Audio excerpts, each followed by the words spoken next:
రాజ్భవన్లో ఉగాది సంబరాలు వేడుకగా జరిగాయి. ఈ వేడుకకు ఏపీ సీఎం చంద్రబాబు నాయుడు, అలాగే తమిళనాడు మాజీ గవర్నర్ రోసేతో పాటు ప్రముఖులు హాజరయ్యారు.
పూరితమైనటువంటి ఆలోచన విధానమే ఉంటుంది.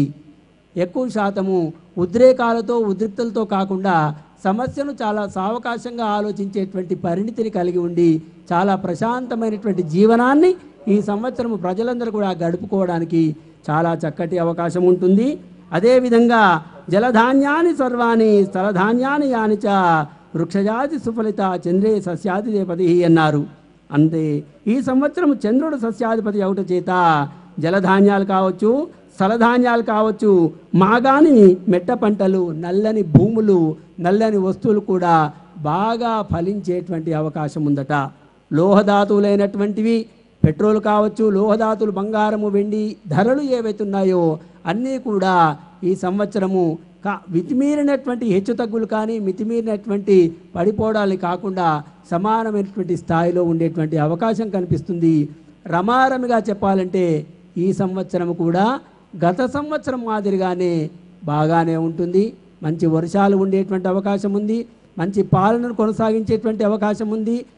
దుర్ముఖినామ సంవత్సరాన్ని ఎలాగైతే సాధక బాధకాలను సమిష్టిగా కష్ట సుఖాలన్నీ కూడా ఎదుర్కొంటూ సుఖప్రదంగా దుర్ముఖినామ సంవత్సరాన్ని మనం అధిగమించి ఈ యొక్క హేవలంబి నామ సంవత్సరానికి ఏ విధంగా అయితే ప్రవేశించినామో అదేవిధంగా ఈ హేవలంబి నామ సంవత్సరం కూడా మనందరం కూడా తప్పనిసరిగా వీటన్నిటిని కూడా అధిగమించి సుఖప్రదమైనటువంటి జీవనాన్ని కొనసాగించడానికి మాత్రము సంపూర్ణమైనటువంటి అవకాశము ఈ సంవత్సరం కూడా కనిపిస్తుందండి.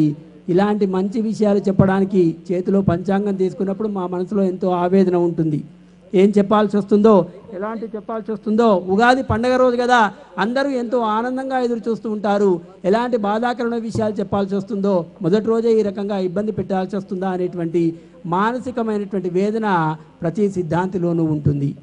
అదృష్టవశాత్తు ఈశ్వరుడు అలాంటి ఇబ్బంది కలిగేటువంటి వాతావరణంలో ఉండేటువంటి సమస్యలు ఏవీ కూడా లేకుండా సంతోషకరమైనటువంటి వార్తలు మాత్రమే ఎక్కువగా చెప్పించేటువంటి అవకాశాన్ని మీ అందరి సమక్షంలో నాకు ఇవ్వడం అనేది ఇది ఆనందంగా భావిస్తున్నాను.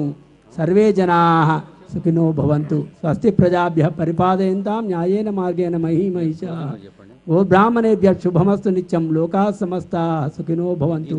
ప్రత్యక్షముగా కానీ పరోక్షముగా కానీ ఈ కార్యక్రమాన్ని చూస్తున్నటువంటి లక్షలాది మంది ఎవరైతే తెలుగు సోదరులు ఉన్నారో, తెలుగు సోదరులే కాదు మిగతా 50 మంది సోదరులందరికీ కూడా మరొకసారి మీ అందరి సమక్షంలో స్వస్తి శ్రీ హేవలంబ నామ సంవత్సర శుభాకాంక్షలు హృదయపూర్వకంగా తెలియజేస్తూ, ఒక సంవత్సర ఫలితాంశాన్ని కొన్ని నిమిషాల్లో చెప్పడం అనేది సాధ్యమయ్యేటువంటి విషయం కాదు.